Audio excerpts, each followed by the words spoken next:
April marks National Stress Awareness Month, where healthcare professionals across the country join forces to increase public awareness, highlighting coping strategies and cures. We spoke with a clinical psychologist who shares techniques and coping methods to help deal with the pandemic stress.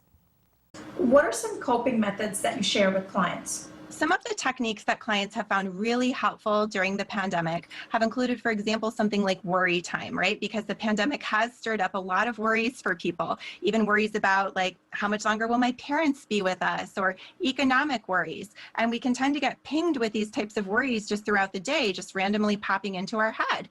We don't want to get totally sidetracked every time a worry pops up, but we also don't want to shout down our concerns, because then they just go unconscious and they fester.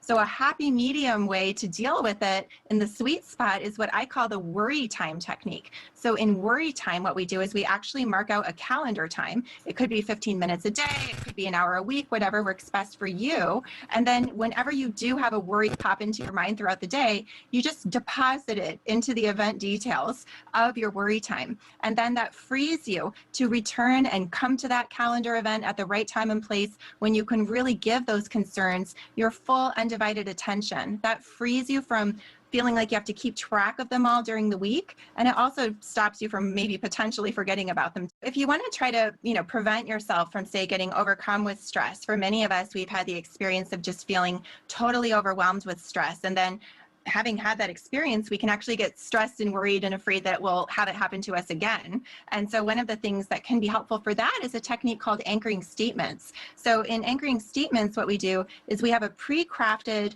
set of statements that we know is going to ground us and keep us focused in reality instead of spinning out into some kind of a overblown anxiety narrative. So for example, some people find themselves suddenly feeling almost paranoid about getting COVID. Now, I know that we all want to be careful. We want to practice the proper guidelines. But once you're doing all of that, some people still just get suddenly flooded with fears about getting COVID.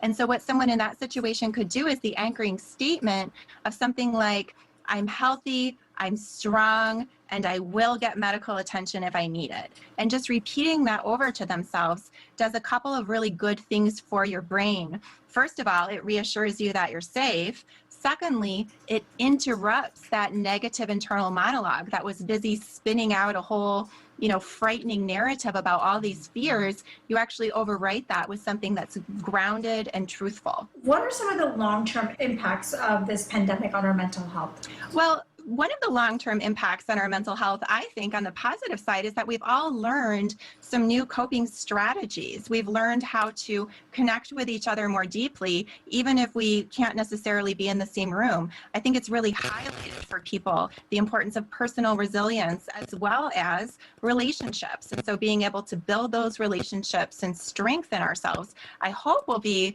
our long-term impact. Those are some great tips. Dr. Chloe, we're going to leave it there. Thank you for joining us today. Thanks so much, Avni. That was Dr. Chloe Carmichael, clinical psychologist.